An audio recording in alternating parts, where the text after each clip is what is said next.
tardes a todas, a todos los que nos están escuchando en este momento.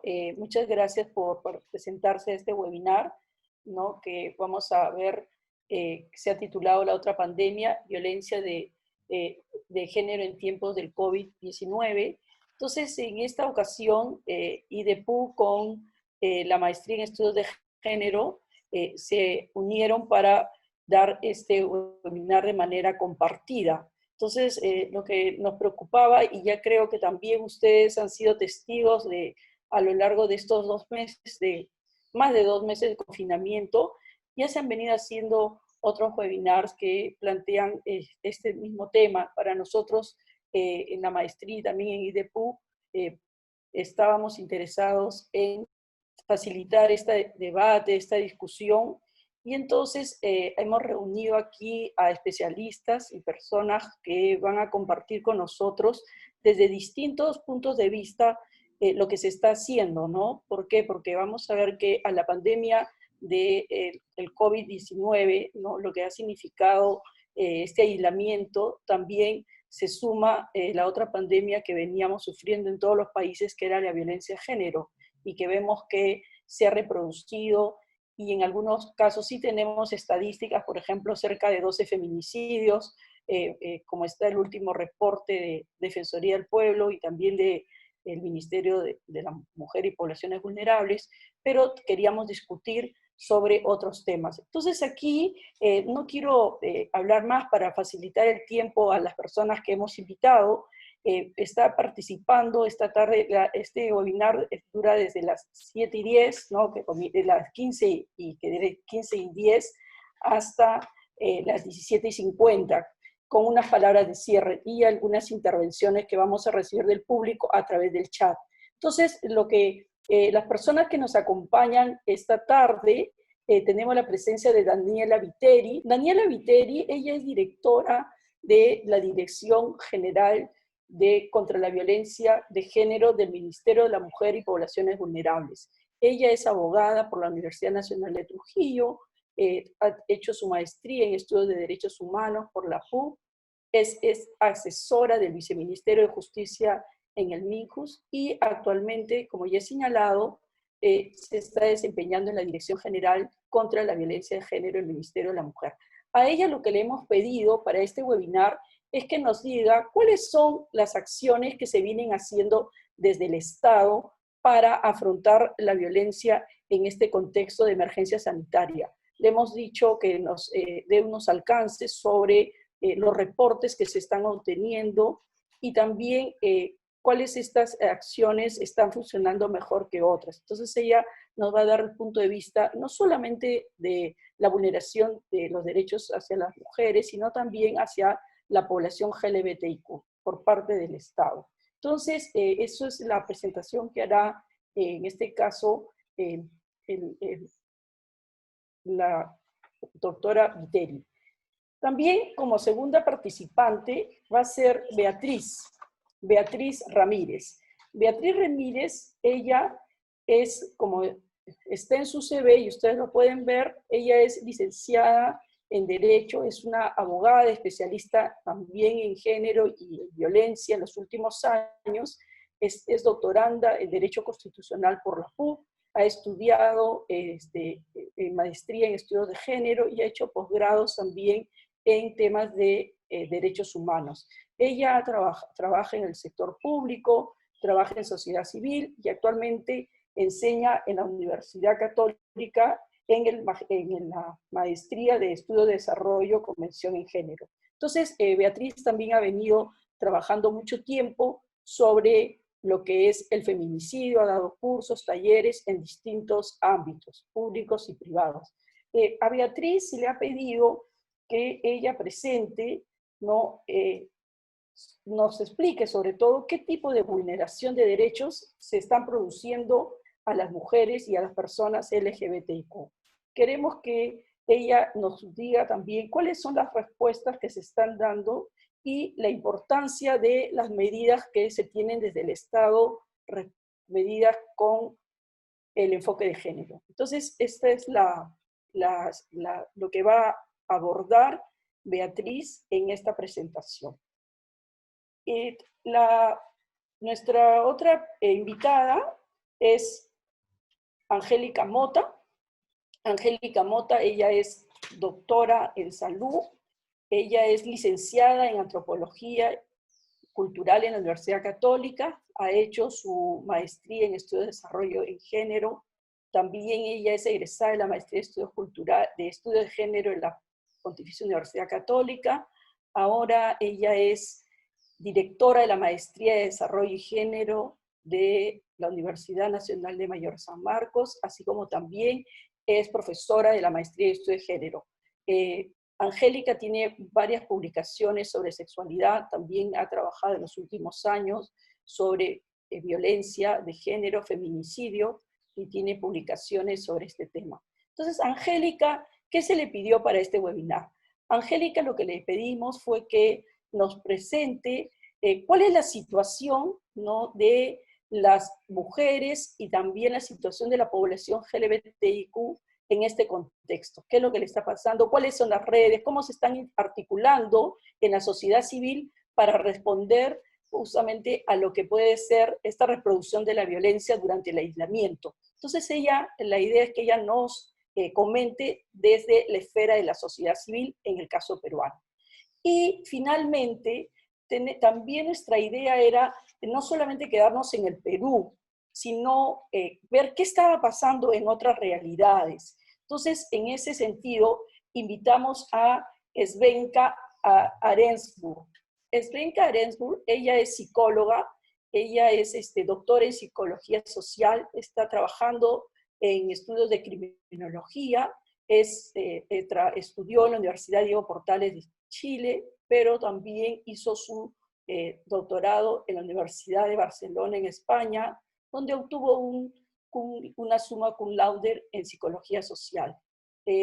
También Svenka viene trabajando sobre políticas públicas en el área de los derechos humanos y tiene investigaciones en el área de criminología. A Svenka, ¿qué le pedimos para este webinar? Le pedimos que aborde la situación actual y las medidas que se están tomando frente a la violencia de género en el contexto de la emergencia sanitaria, que ahorita en Santiago, en Chile, también vemos que se ha incrementado esta pandemia, y lo que le pedimos es que nos presente cuál es la situación de las mujeres, de la población vulnerable, y también las medidas del Estado, que están funcionando. Nos interesa saber la forma en que se está registrando los casos de violencia y también la situación de las mujeres en la vulnerabilidad de las distintas formas de violencia que se están presentando. Y le pedimos que nos dé como un panorama más global de la situación que está sucediendo en Chile, ¿no? Cuál es la información que se tiene de la sociedad civil y las acciones que se están realizando de distintos actores. Bueno, entonces, con esta presentación y también nuestro agradecimiento, tanto de IDEPUC, ¿no?, como de la maestría en estudios de género, y al público que está viéndonos esta tarde, escuchando y por este webinar, le queremos decir que, manifestar que esperamos que ustedes participen a través de sus preguntas en el chat, lo recogeremos y podemos absolver a través de las participantes. Entonces, yo creo que les dejo con el inicio de la presentación de la doctora Viteri. Quería recomendarles a nuestros participantes que por favor, en la medida de lo posible, tengan en silencio para que se pueda escuchar de manera fluida, porque tenemos problemas a veces de conectividad, y también paren el video, porque a veces el video también dificulta la conectividad, y a esta hora vemos que siempre está la red más cargada. Entonces, le doy la bienvenida a la doctora Viteri. Bueno, en principio, gracias por la invitación, también a las compañeras que hoy día van a compartir sus miradas. Yo quería compartirles más o menos lo que estamos haciendo desde el Ministerio de la Mujer y Poblaciones Vulnerables, ¿no? Como todos y todas saben, con el Decreto Supremo 044 del 2020, PCM inicia, digamos, las medidas de restricción, se declara en estado de emergencia nacional a causa del COVID, y en esa medida la respuesta del Ministerio de la Mujer y Poblaciones Vulnerables fue dada el 18 de marzo a través de una resolución directoral ejecutiva del programa Aurora, ¿no? Hoy día me voy a centrar en dos medidas que se han adoptado desde el Ministerio, en atención y protección de las víctimas de violencia basada en género, ¿no? Como todas sabemos, este estado de emergencia ha tenido dos principales motivos, ¿no? El primero es proteger la salud pública de todas las personas que habitan en nuestro país y también evitar el colapso de los servicios de salud. Sin embargo, de las experiencias previas en pandemias o en estados de emergencia por situaciones humanitarias, sabemos que la aplicación de estas medidas no son neutras, no son inocuas, y es que las comparamos, digamos, comparamos sus efectos en los hombres y las mujeres, ¿no? Y en esta medida, las medidas de contención que se han adoptado desde el Ministerio van por dos lados, ¿no? La atención de las víctimas y la prevención de la violencia basada en género.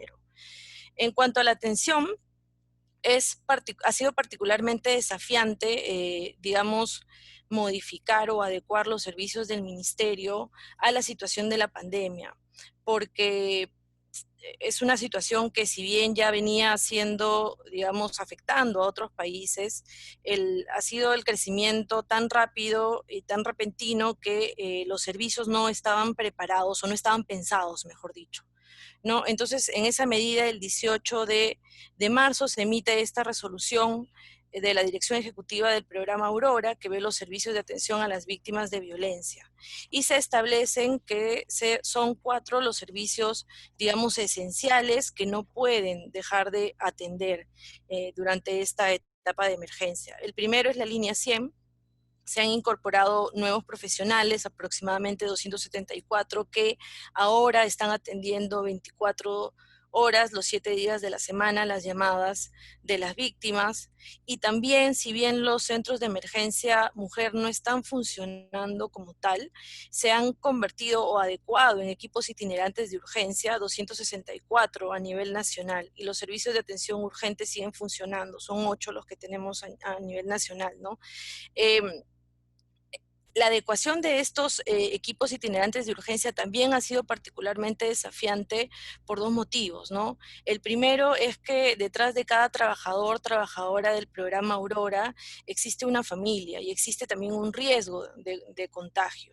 Entonces también digamos, hemos incorporado todas las medidas sanitarias para poder proteger a estos trabajadores y a estas trabajadoras.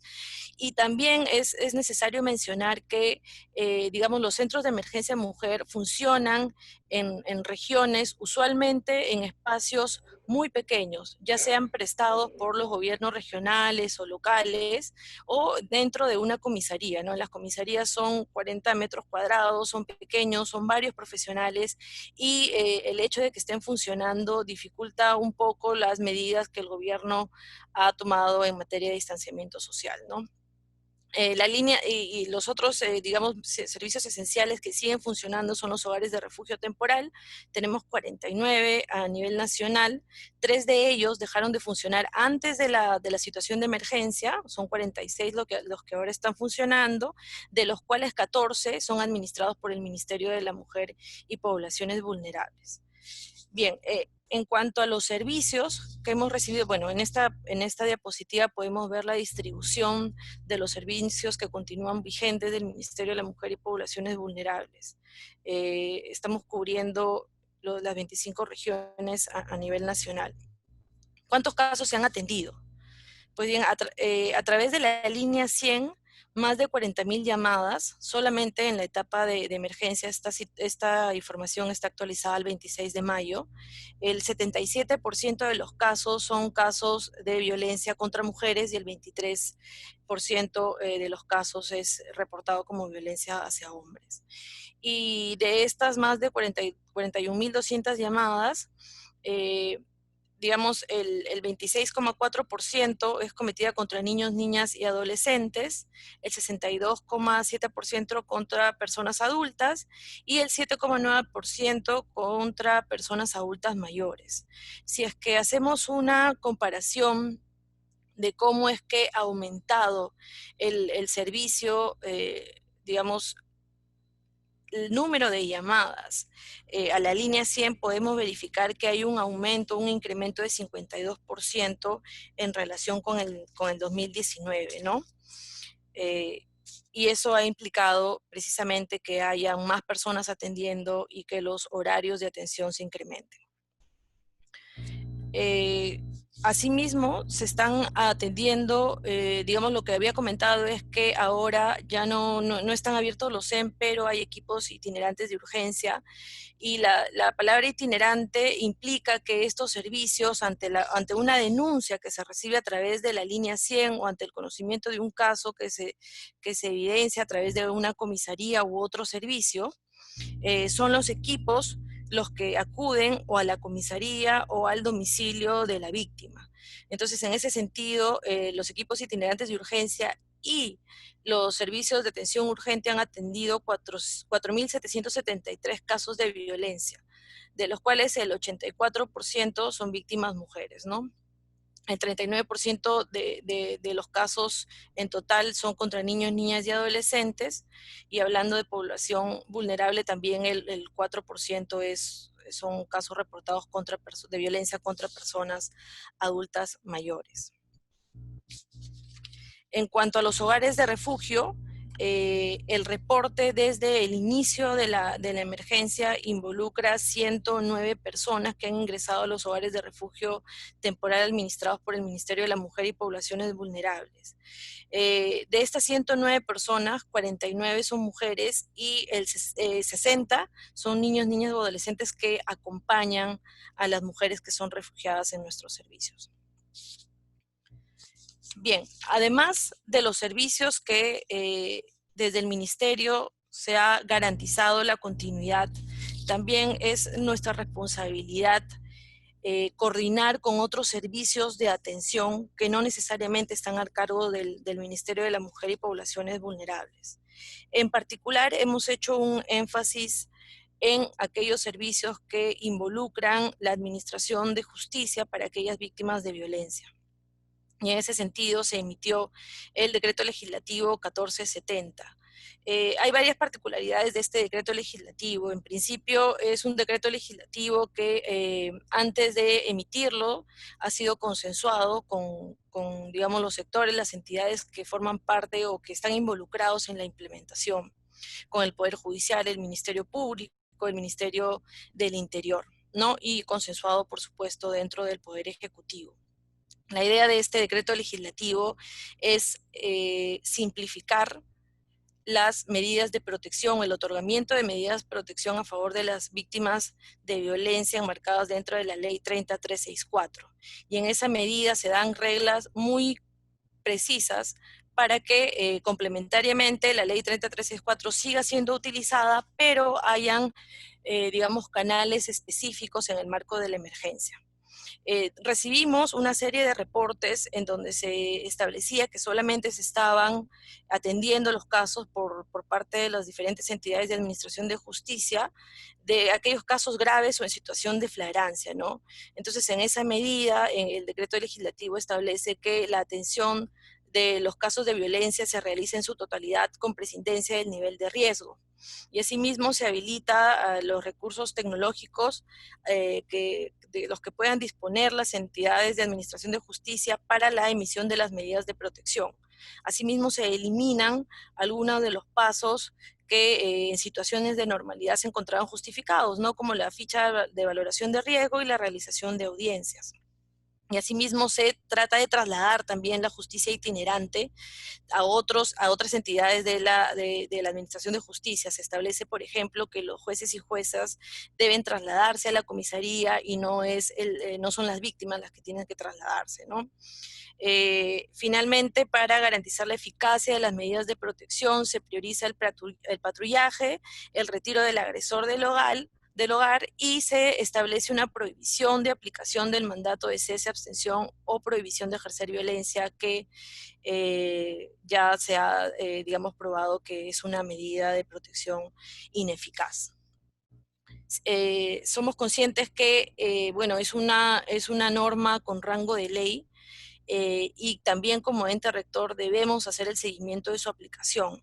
En esta medida no solamente se ha, digamos, consensuado a nivel de la Comisión Multisectorial de Alto Nivel que preside la ministra de la Mujer y Poblaciones Vulnerables el texto de la norma, sino también se ha incorporado dentro de las sesiones un registro de cómo es que esta norma se viene aplicando desde las diferentes entidades que forman parte de su ejecución, ¿no?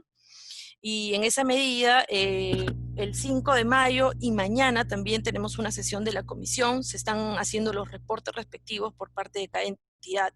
Por ejemplo, el Poder Judicial ha emitido hasta ahora 2 resoluciones administrativas de carácter nacional, la 140 y la 148, a través de la cual se habilitan cuentas de correo electrónico, se habilitan líneas telefónicas, se amplía la competencia de 56 juzgados de paz letrados en el marco de 20 distritos judiciales para que puedan atender los casos de violencia en el marco de la ley 30364.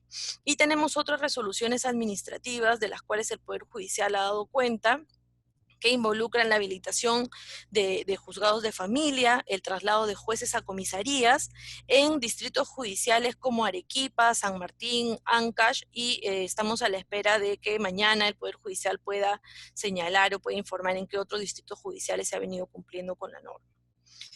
Por parte del Ministerio del Interior se ha emitido un plan de contingencia en donde se establece cuál debe ser el actuar de la policía, cómo es que el patrullaje que se está realizando en el marco de la emergencia involucra también la ejecución de las medidas de protección y, por ejemplo, si es que la víctima necesita ser atendida en un establecimiento de salud, la policía, en el marco de este plan de contingencia, se establece que debe acompañarla, entre otras medidas.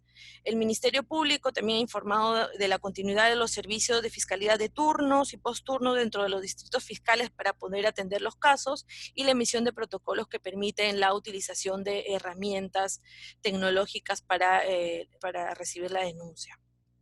En lo que corresponde al MIM, en el marco del trabajo de la Dirección General contra la Violencia de Género, se ha implementado un curso virtual en el cual están participando todos aquellos operadores, operadoras del sistema de administración de justicia. En total son 230 los que están participando y que se encargan de aplicar la norma 1470, porque muchas veces vemos que normas se expiden, pero incluso en algunos distritos judiciales no llega a conocerse, ¿no? Entonces estamos en esa tarea. Este es el primer curso que se está estableciendo. Hemos implementado 6 salas, con una capacidad de aproximadamente entre 30 y 40 personas para que podamos también utilizar la metodología de aplicación de casos concretos, ¿no? Y lo otro que también hemos previsto es un llamado a los 26 gobiernos regionales a fin que las instancias de concertación puedan sesionar y en el marco de estas sesiones se pueda hablar del decreto legislativo 1470. En lo que va de mayo, hemos sesionado en Ayacucho, Huancavelica, Tacna, Huánuco. Hoy día hemos sesionado en Ica y Lima y estamos brindando algunas tips y también, cuál es el rol que les corresponde a los gobiernos regionales para la protección de las víctimas, ¿no? Doctora, perdón, doctora Viteri, quería Sí. decirle que no pude, ya le había hecho un aviso que le quedaban 3 minutos, pero ya el tiempo se le ha vencido. Le dejo un minutito para que cierre, por favor, ¿sí? Sí, perdóname, no hay problema. Bien, voy a pasar muy rápidamente las siguientes diapositivas, ¿no? Al margen de todos estos servicios de atención que desde el Ministerio se están, garantizando, también tenemos una serie de actividades de difusión porque sabemos que en estos tiempos de emergencia la información, el acceso a la información, OPSIPTEL ha señalado que el incremento del uso del Internet por parte de la población peruana ha crecido entre el 40 y 60%. En esa medida también estamos emitiendo mensajes de texto con un alcance de 22 millones de equipos telefónicos, estamos con radios comunitarias para que las víctimas puedan saber los servicios que se encuentran disponibles, ¿no? Otra de las medidas de prevención que también hemos implementado es estrategias en mercados de abasto, supermercados y farmacias. Aproximadamente 322 locales se han incorporado a esta campaña. También tenemos estrategia con camiones recolectores. En suma, hay varias actividades que desde el ministerio se vienen realizando, inclusive con la, digamos, coordinación de otros sectores como el Ministerio de Educación, el Ministerio de Salud, para garantizar la salud sexual y reproductiva. Se han emitido 3 directivas sanitarias. Estamos en proceso de verificación si es que, digamos, los profesionales de los servicios de salud conocen y aplican efectivamente las directivas, ¿no? Eso básicamente, tenía algunas otras cuestiones que presentar, pero entiendo que el tiempo es corto y estas eran las principales. Gracias. Sí, muchísimas gracias por su presentación, doctora Daniela Viteri. Entonces, para los participantes les reitero que puedan escribir sus preguntas por el chat. Entonces, pasamos por favor a la presentación tenemos con nosotros a Beatriz Ramírez, la doctora Beatriz Ramírez. Muy bien, buenas tardes a todas y a todos. Creo que ahora sí me ven y está compartiéndose la pantalla también, ¿no? ¿Me confirman si está? Sí. Listo. Sí, Beatriz, sí está. Muy bien, muchas gracias al IDEPUC y a todas y a todos por la invitación. Yo quería compartir algunas reflexiones sobre cuáles son, desde mi perspectiva, algunos problemas que hay en el abordaje de la violencia de género en tiempos de COVID, pero también fuera de tiempos de COVID. Y creo que hay como 3 ideas fuerza con las que me gustaría empezar para poder pasar a detallarlas, algunas en este tiempo. La primera es que hay que reconocer que lo que ha presentado Daniela es la suma de un importante desarrollo normativo que ha habido en los últimos años. No solo se han cambiado normas con rango legal, sino que han cambiado un montón de decretos y se han dado un montón de directivas, protocolos. Ha habido un importante esfuerzo normativo, pero mi conclusión es que hay mucha dispersión en eso y hay mucho desconocimiento, que era un poco lo que mencionaba Daniela, ¿no? Hay cortes superiores de justicia o distritos fiscales en el Perú en donde no se enteran que hay ciertas leyes que se han dado a pesar de que salen publicadas en el peruano, y menos pasa con normas que son de rango infralegal, ¿no? Entonces, eso como primera entrada. La segunda es que yo creo que un grave problema dentro de la pandemia, pero fuera de la pandemia también, es que hay una escasa evaluación de los casos individuales y que se atiende de forma estandarizada. Por eso yo no estoy tan de acuerdo con un extremo del decreto legislativo 1470, que es la omisión de la audiencia. Yo creo que se debió haber caminado a que la audiencia sea virtual, pero que la audiencia se haga. Porque justamente la audiencia en estos procesos es la que te permite acercar a la jueza o al juez con lo que quiere la denunciante. Y es la que le permite interactuar. Si no, lo que tú haces es dar justicia de papel. Es decir, ves papeles y resuelves papeles.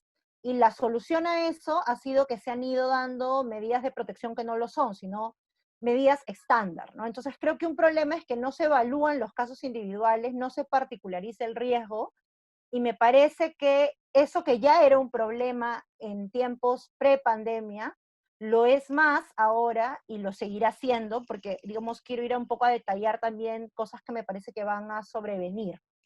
Lo último tiene que ver con que creo que el tiempo de la pandemia ha mostrado también la insuficiencia que tienen las respuestas de carácter sancionatorio penal, y para las víctimas lo importante es la protección, y inclusive podremos empezar a pensar en otro tipo de sanciones extrapenales. Y no lo digo solo por la experiencia de las víctimas, sino porque piensen ahorita en toda la gente que rompe el estado de emergencia, quizás ahorita no, pero en las primeras semanas en donde, digamos, la rotura de las reglas del estado de emergencia no estaba impulsada por una necesidad de vida y sobrevivencia cotidiana, que es lo que tenemos hoy día para gran parte de nuestra población en pobreza y vulnerabilidad económica, sino gente que le llega altamente las reglas y se las quiere, digamos, zampar, para decirlo en términos bien criollos.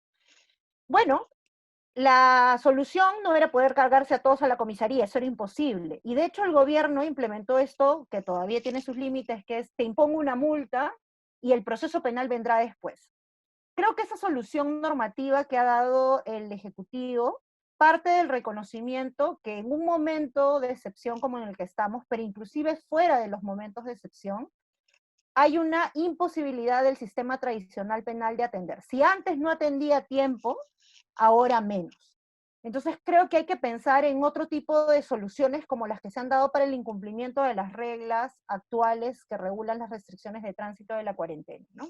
Entonces, esas serían 3 ideas de entrada.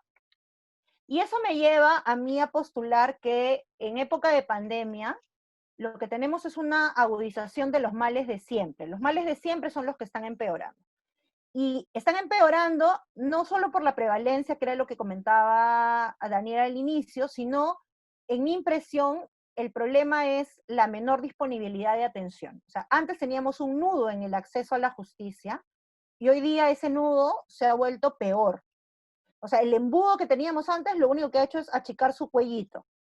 Y me refiero al sistema de justicia, Ministerio Público, Policía, Poder Judicial, pero también a los servicios auxiliares. Antes eran insuficientes el número de centros de emergencia mujer, servicios de asesoría del Ministerio de Justicia, servicios de medicina legal. Ya veníamos con un déficit y ahora más bien los tenemos atendiendo menos, ¿no? Inclusive con la conversión que ha hecho el Ministerio de, no están funcionando los SEM, pero están funcionando estos equipos de atención urgente, adicionales al típico SAO.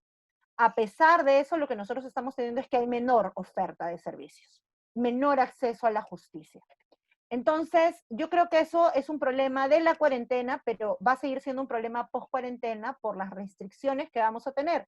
El Poder Judicial entra dentro de la norma que señala que en el sector público solo se puede trabajar a la capacidad del 40%, siendo más optimista, 50% en unos meses, siendo más optimista, 60% algunos meses. Pero lo cierto es que van a pasar muchos meses para que pueda estar al 100% que antes respondía tarde y mal. Entonces, creo que hay como una necesidad de repensar, revisar los errores de siempre, que es un poco donde quiero poner el acento, y hacer unos comentarios de por qué en esta época habría que prestarles atención más urgente.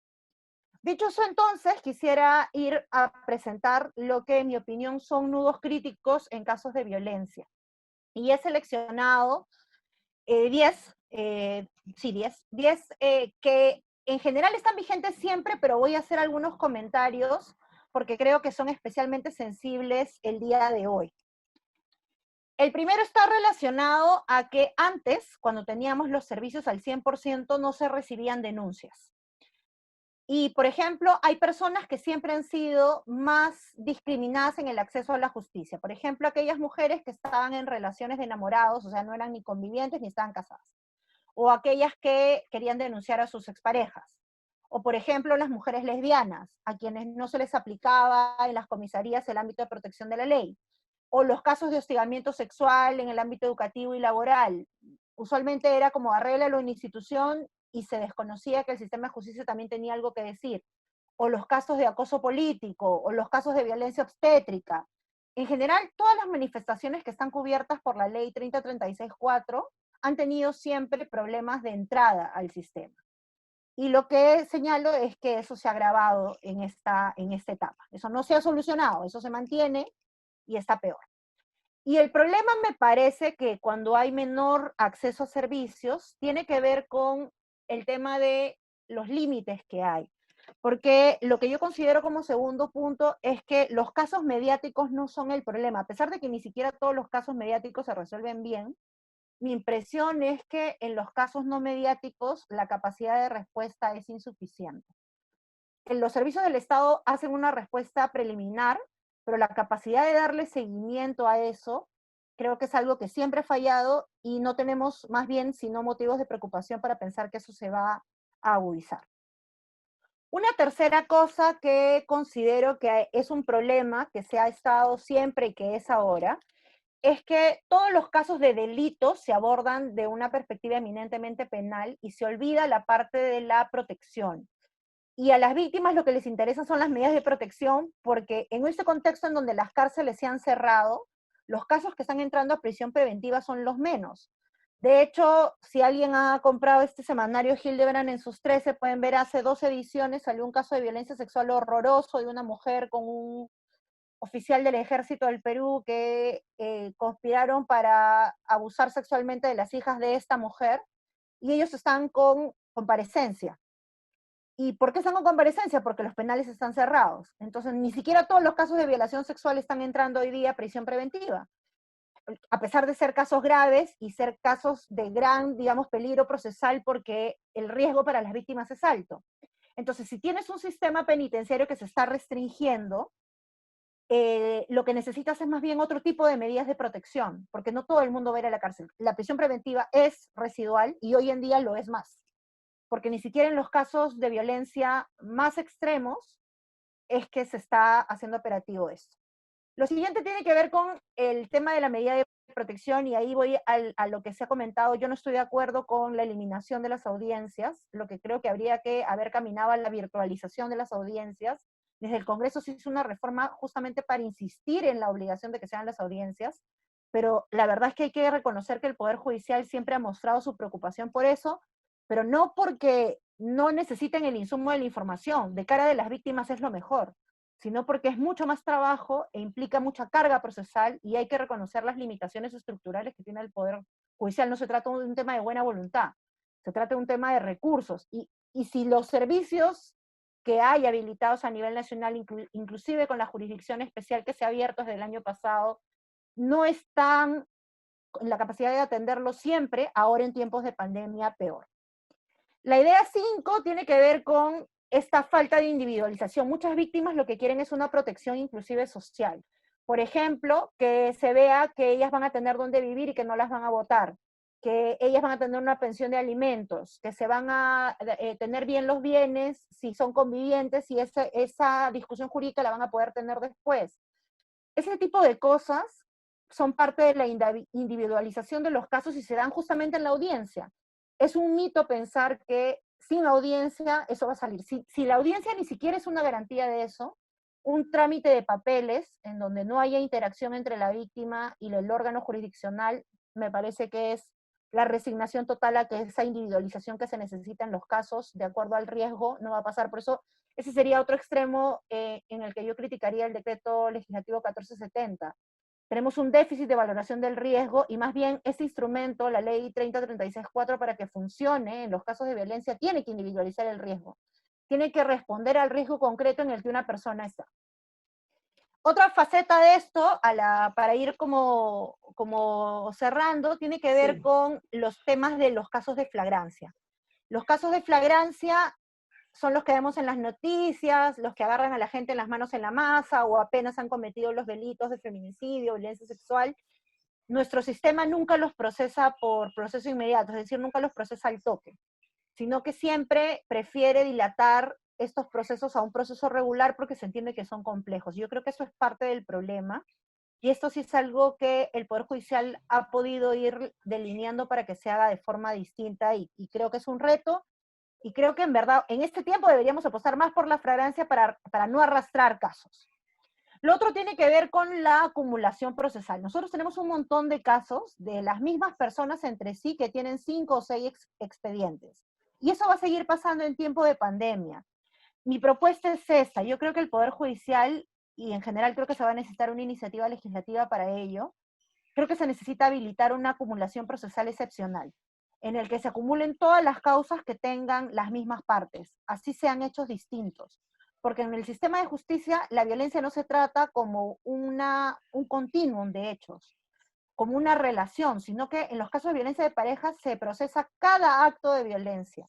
Y eso satura el sistema. Y ahorita lo que necesitamos es proteger de forma acertada a quien necesita esa protección. Entonces sí creo que se necesita en tiempo post pandemia una norma excepcional que permita la acumulación procesal de carácter excepcional entre todas aquellas personas que son las mismas partes y que tienen muchos procesos de violencia, 1 o 2, generados dentro o fuera de la pandemia, antes o durante o después del estado de excepción. Lo otro tiene que ver con un tema también de siempre y del que no se escapan el tiempo de la pandemia, que es el tema de las llamadas, mal llamadas para mí agresiones mutuas, que son aquellas circunstancias en donde las mujeres terminan siendo agresoras. ¿Por qué? Porque se defendieron, ¿no? Entonces esta idea de que la mujer para ser víctima tiene que haberse quedado con las manos pegadas al cuerpo y pobre de ella que haya osado levantar la uña, porque si lo arañó, ella también es una agresora.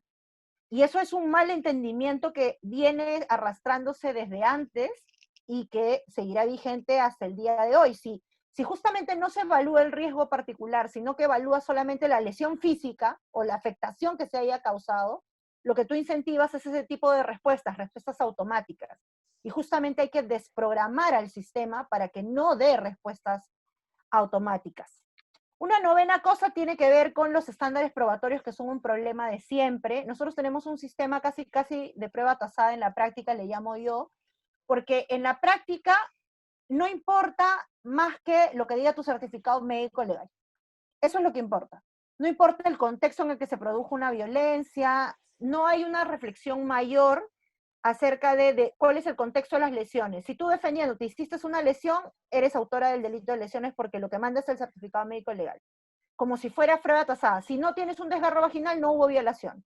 Ese tipo de cosas es lo que me parece que es un mal ejercicio de la valoración probatoria. Otra cosa es un problema estructural del sistema que tiene que ver con la poca comprensión que hay previa a todo lo que significa violencia contra las mujeres por su condición de tal, que está presente en un montón de tipos penales, no solo en el de feminicidio. Y creo que hasta el día de hoy no hemos podido lidiar en el Ministerio Público y en el Poder Judicial de forma consistente con la falta de entendimiento que hay. Y además hay que reconocerlo, hay un montón de abogados, sobre todo hombres, pero no solamente hombres, que señalan que el tipo está mal escrito, que eso no se puede aplicar. Hay un montón de gente que repite que no se puede aplicar. Y creo que hay un esfuerzo estatal que hacer por reforzar que sí se puede aplicar y dar pautas claras de cómo se puede aplicar. Y ahí me parece que el Poder Judicial está en débil. Creo que es un debe del sistema nacional poder resolver acuerdos normativos aplicables a Fiscalía y aplicables al Poder Judicial sobre qué significan los delitos de violencia de género por su condición de tal. Y para ir Beatriz, cerrando, perdona, sí, porque ya sí, estamos con el tiempo, nos hemos tomado unos 3 minutos adicionales, pero vale, para ir cerramos, cerrando sí. dos ideas. Creo que en esta temporada, pero también antes de ella y seguramente después, el tema de las mujeres desaparecidas es un problema severo, porque esconde feminicidios y la falta de respuesta, a pesar de que tenemos norma, es un problema. Y lo último tiene que ver con lo que empezaba. Yo creo que hay que mirar respuestas de protección más allá del derecho penal. Por ejemplo, pensando en la diversidad sexual. Yo, como mujer lesbiana, puedo estar muy expuesta a sufrir distintos tipos de discriminación, entre ellos discriminación violenta. Los alcances que me puede dar el sistema de justicia existen, pero quizás, y de hecho los mejores resultados que hemos tenido en casos de violencia contra personas LGTBI han sido por Indecopi, que es un órgano administrativo sancionador de consumo.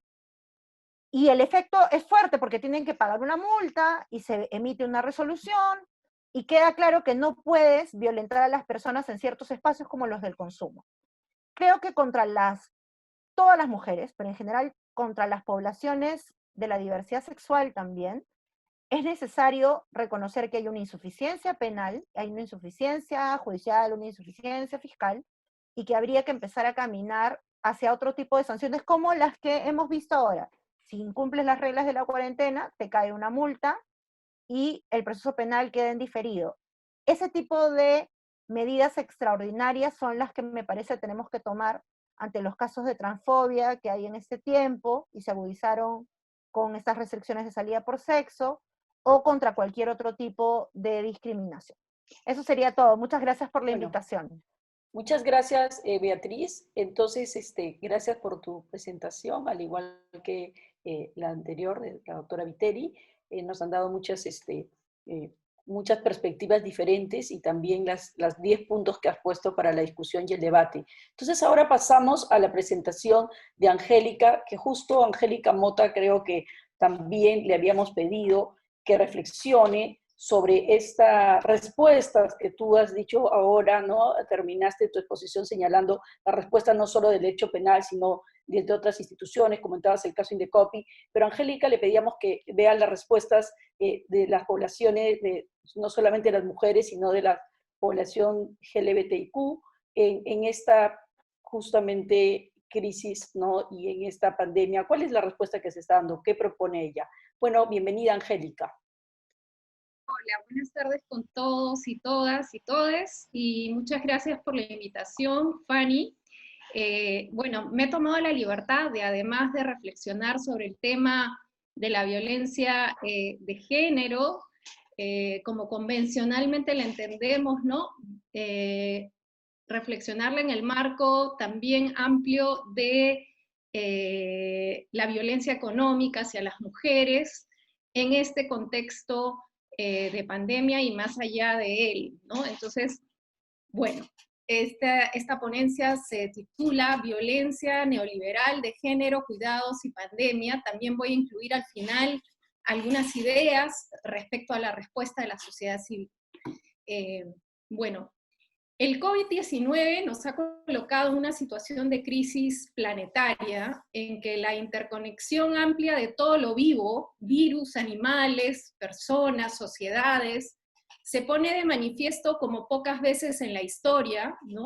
Además, la profunda dimensión e interconexión sistémica de todas las desigualdades de género, clase, étnicas también se evidencia, mostrando la gran vulnerabilidad en la que nos coloca un modelo de sociedad tan profundamente desigual y voraz en su explotación de recursos y seres vivos, ¿no? En este escenario, me parece pertinente pensar género, violencia y pandemia desde una perspectiva amplia, donde las estructuras económicas impuestas por el capitalismo neoliberal se colocan como marco ineludible de comprensión.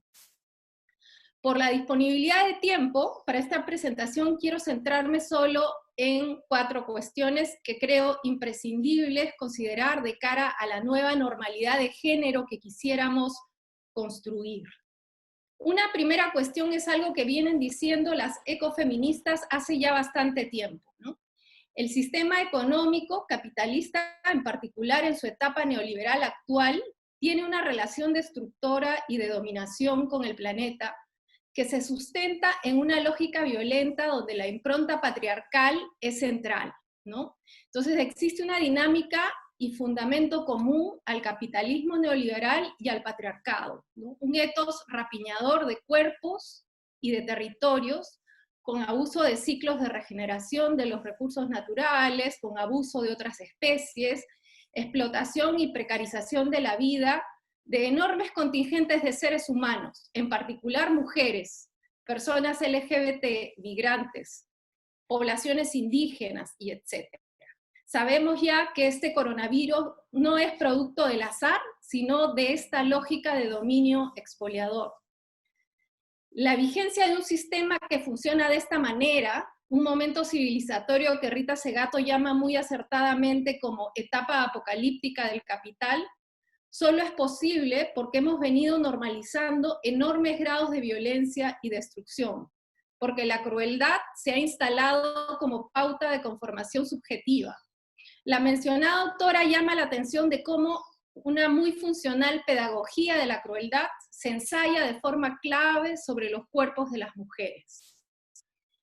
Manuel Castells, en su libro Otra economía es posible, nos recuerda que a contrario de lo que nos machaca la teología neoliberal, la economía no es un producto inevitable de la naturaleza competitiva y egoísta de los seres humanos. La economía es un hecho cultural, y uno de sus pilares de funcionamiento es la masculinidad patriarcal. Castells sostiene que es la impronta de los valores masculinos lo que, por ejemplo, puede explicar en buena medida la profunda crisis del capitalismo financiero en el 2008, ¿no? Literalmente nos dice, ganar a toda costa, ya sea en la guerra o en la política, ha sido el atributo fundamental de la masculinidad a lo largo de la historia, y eso queda reflejado en la práctica despiadada de las finanzas, en el principio de que el ganador se lleva todo, y en el elogio de la asunción extrema del riesgo, así como la capacidad de ser temerario a toda costa. Lo mismo podemos decir del capitalismo extractivista que penetra y destruye territorios y tramas comunitarias de vida, llevándose de encuentro el consentimiento, aquí en forma de resistencia a la consulta previa. La ecofeminista Yayo Herrera ha dicho que el capitalismo está en guerra contra la vida. Rita Segato y Silvia Federici hablan de una guerra contra las mujeres. Esta pandemia es una de las tantas consecuencias nefastas de estas guerras cotidianas, análogas e interconectadas que urge parar. Urge desmontar subjetividades patriarcales porque alimentan no solo un sistema de género que violenta y quita la vida a muchas mujeres, sino que juegan en pared y dan forma a un sistema económico que destruye vidas de manera generalizada y amplia, como deja claro esta pandemia. Una segunda forma de violencia neoliberal de género, sobre la cual el feminismo tiene una larga trayectoria de demandas, es aquella que se refiere a la feminización de la pobreza. El neoliberalismo produce pobreza y precariedad en amplios sectores de la población en general, pero particularmente entre las mujeres, mientras que los niveles de acumulación más obscenos se encuentran en manos de hombres. Un dato global sobre este despojo económico por género, como enfatiza Susana Ruiz, es que los 22 hombres más ricos del mundo poseen más riqueza que todas las mujeres de África. La mayor concentración de pobres entre las mujeres se vincula en gran medida con el rol de cuidadoras que históricamente se les ha asignado. Una labor que carece de valoración económica y reconocimiento social. Hoy, en medio de esta pandemia, se hace enormemente evidente lo esencial de la función de cuidado para el sostenimiento de la vida. Tanto en las casas como en lo público, la primera línea de atención y cuidado de la vida son sobre todo mujeres. Así, por ejemplo, en los servicios públicos de salud, de acuerdo a datos globales de la OMS, el 70% de prestadores son mujeres. En cuanto a la división de labores de cuidados en el hogar, los días de la desafortunada medida del pico y género, aquí en el Perú, nos mostraron con gran claridad la mayor carga de las mujeres en la compra de alimentos, lo que es solo una muestra de su mayor involucramiento en las labores de cuidado, que en este tiempo se han intensificado. En la prepandemia, las mujeres en el Perú trabajaban 9 horas más a la semana que los hombres y 25 horas más que ellos en labores domésticas no remuneradas. No contamos con data nacional sobre la elevación de esta jornada durante la cuarentena, pero datos de una investigación en Bogotá, Colombia, reportan que el 80% de mujeres hacen entre 2 a 3 horas más al día de trabajo doméstico en cuarentena. Esperemos que la visibilidad que esta desigualdad ha tenido en esta pandemia ayude a avanzar en el cambio cultural que requiere la revalorización de las labores de cuidado y su distribución más equitativa entre hombres y mujeres. Y sobre todo, en la posibilidad de colocar el sostenimiento y cuidado de la vida como valores centrales alrededor de los cuales se debe organizar la sociedad, incluidas la economía y la política estatal. Al menos en la discusión pública, ha venido quedando clara la necesidad de fortalecer los servicios de salud, reformar el sistema de pensiones, mayor inclusión financiera, etc. Pero los servicios públicos no podrán mejorarse de manera contundente sin una reforma fiscal que grave con impuestos directos en un esquema progresivo las grandes fortunas de este país. Que paguen los ricos ha sido una consigna de este tiempo de pandemia levantada por movimientos sociales, entre ellos el feminismo.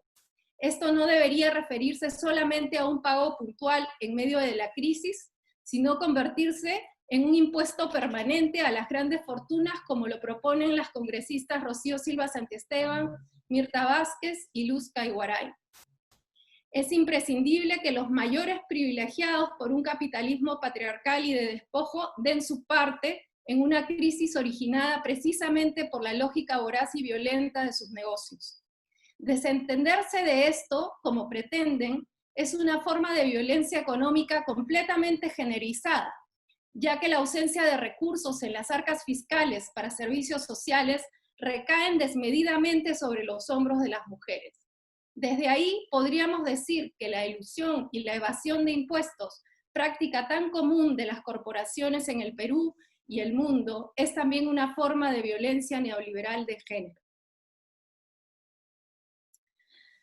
Bueno, respecto a la violencia de género en el entorno doméstico, hemos escuchado en la primera presentación una explicación bastante detallada, y no voy a repetir acá algunas cosas que tenía al respecto de eso, pero las ideas que quiero dejar claras en torno a esto es cómo el hogar es un lugar, se ha mostrado como un lugar de vulnerabilidad y de peligro para muchas mujeres, ¿no? Lejos de ser un lugar de refugio, se convierte en un lugar de riesgo para la salud y la vida de las mujeres. Como dice Judith Butler, debería haber otras formas de refugio que no dependan de una falsa idea de hogar como un lugar seguro, ¿no? Y ahí un poco también desmontar la idealización que se realiza de la familia tradicional, ¿no? Tal como está constituida la masculinidad en nuestra sociedad, entendida como potencia, incluido algún tipo de potencia económica y rol proveedor, ¿no? Y que además considera la casa como un espacio que emascula, un escenario de precarización de la vida como este genera mayores riesgos de violencia contra las mujeres, que se convierten en el único territorio para afirmar esa potencia. Desde esta perspectiva, un bono realmente universal en este contexto de cuarentena, es decir, real quiere decir por persona y no por familia, que es lo que finalmente se decidió, podría significar, además de un alivio a la precariedad económica, un paliativo para la reducción de un estrés y frustración que podría de otro modo estar recayendo injustamente en las mujeres en forma de violencia. Finalmente, la violencia contra las mujeres trans, ¿no? Uno de los grupos humanos más precarizados de nuestra sociedad, también se hizo muy visible en esta cuarentena con la desacertada medida del pico y género, ¿no? Una medida que, aunque intentó formularse reconociendo la identidad de género de mujeres y hombres trans, no llegó a buen puerto porque una situación de discriminación histórica no se borra por decreto de un día para otro, menos en instituciones como la policía y las Fuerzas Armadas, que son cotidianamente quienes más las violentan. Así es que se dieron múltiples formas de discriminación contra ellas por parte de las fuerzas del orden. Al menos esto tuvo como consecuencia que se ponga en discusión la urgencia de la ley de identidad de género, que esperemos que pueda salir próximamente, ¿no? Pero bueno, las transformaciones que queremos para una nueva convivencia no se reducen a un Estado con servicios públicos, con normativa y leyes que prevean el bienestar y el cuidado. O sea, eso es importantísimo y ojalá lo logremos, pero además de eso, también una nueva convivencia viable y que sea realmente fuerte en cuidado de la vida y del bienestar de las personas, pasa por el fortalecimiento de algo que en verdad poco a poco ya viene ocurriendo en medio de esta pandemia, que es la organización comunitaria, ¿no? En este tiempo, desde el tejido social y comunitario y desde los activismos feministas y LGBT, se vienen dando expresiones importantes de solidaridad que muestran que el cuidado colectivo encuentra vías aún en tiempos de aislamiento. Las redes sociales y el WhatsApp se han convertido en herramientas claves para ese tipo de organización.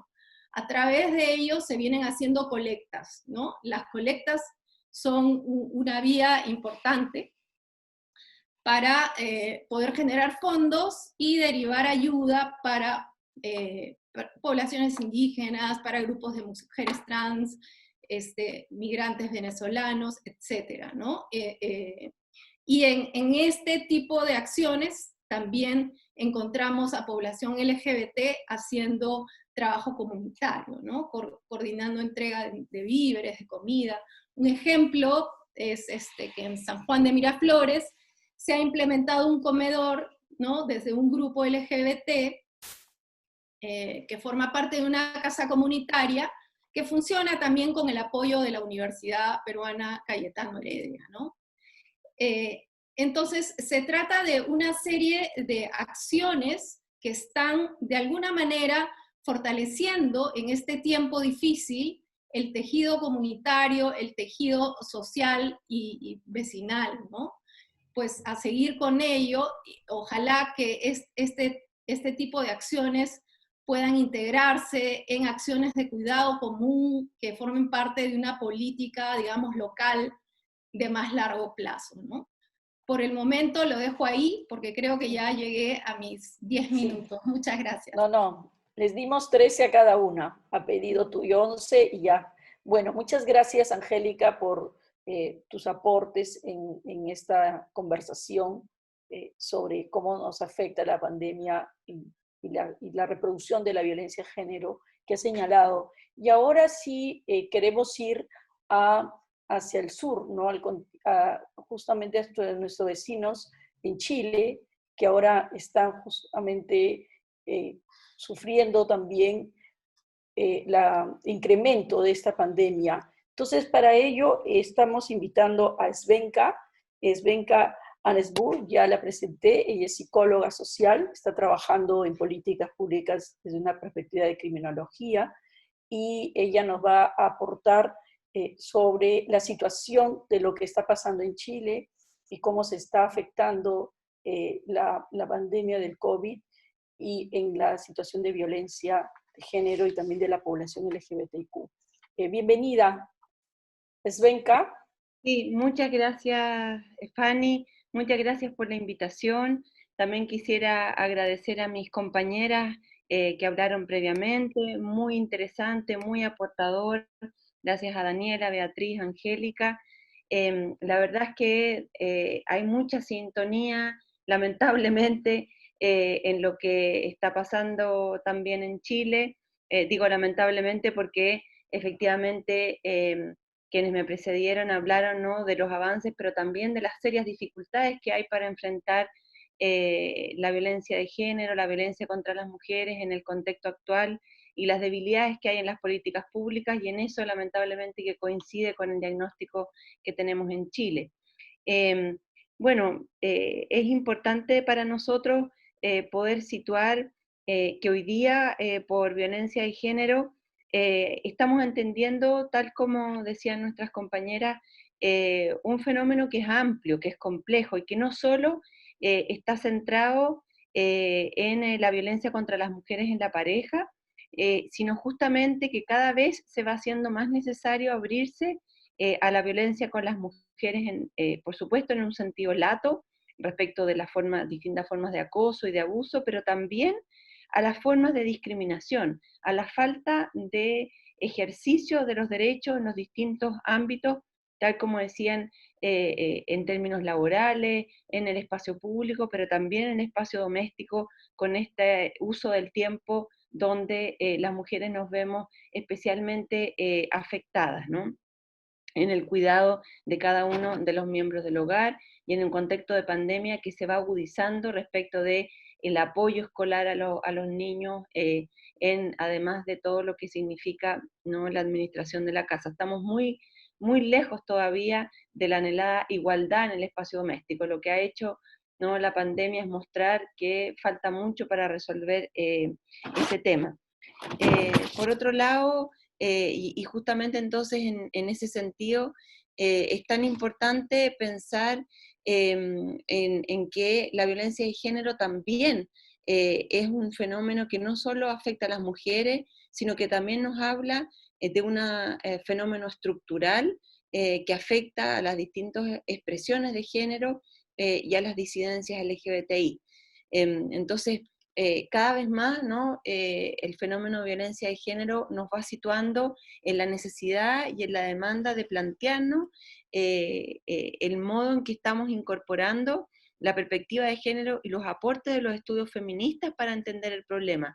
Lo que hemos visto es que tanto la psicología como el derecho, en términos de desarrollo científicos estancos, no dan abasto para entender el fenómeno ni para aportar a su solución. Hay que abrirse una perspectiva interdisciplinaria, compleja, donde justamente tenemos que incorporar las perspectivas de los estudios feministas que nos han permitido entender que la reproducción de la violencia de género se instala en una lógica patriarcal y desde ahí se reproduce tanto en el fenómeno específico de la violencia en la pareja heterosexual, pero también en las múltiples dinámicas cotidianas e institucionales, e incluso en los propios actores y en las actrices que ejercen, ¿no?, las profesiones en las políticas públicas. Vemos muchas veces que los prejuicios, ¿no?, tal como nos decían las compañeras, en el mundo jurídico, en el mundo médico, van reproduciendo, ¿no?, las formas de discriminación cuando se solicitan ayuda.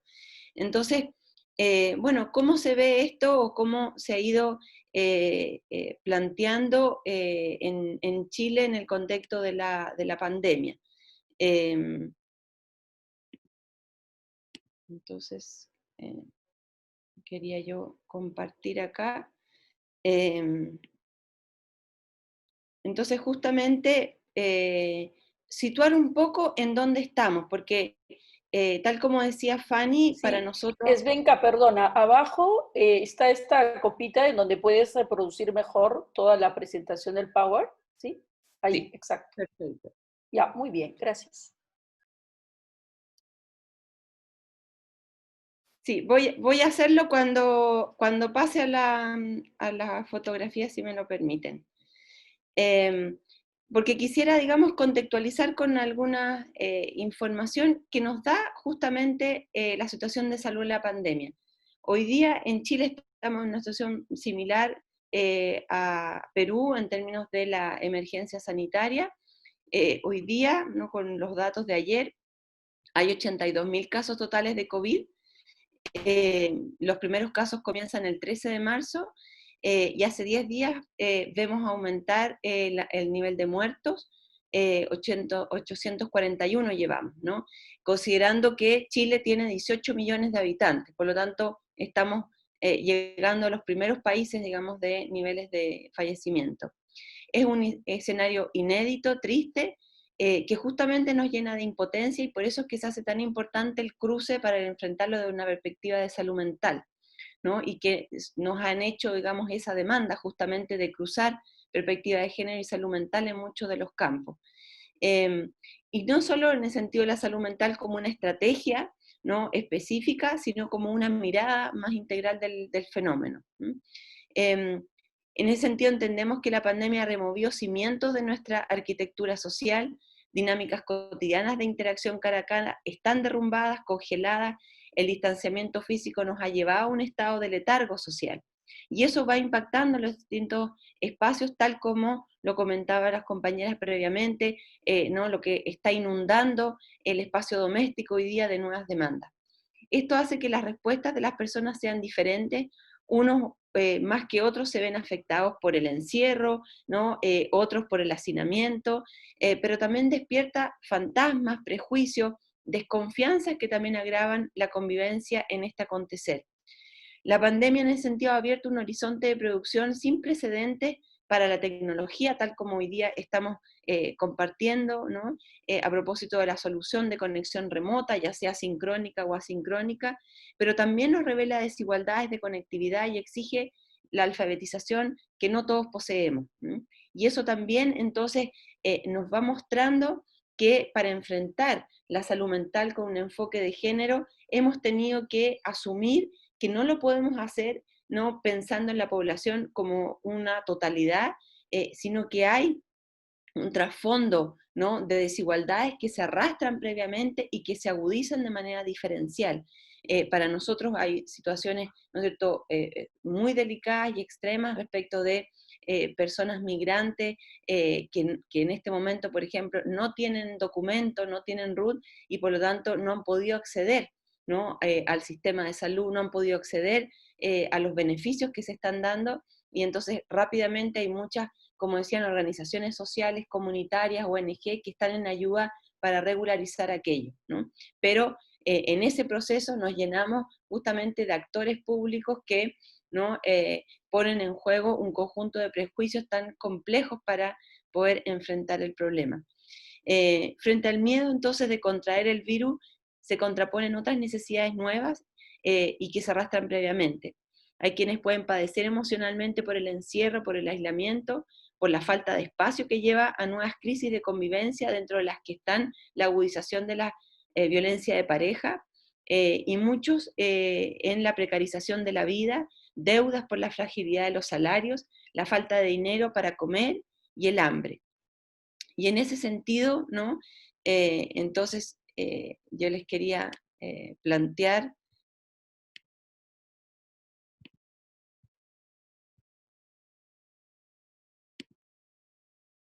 lo que están...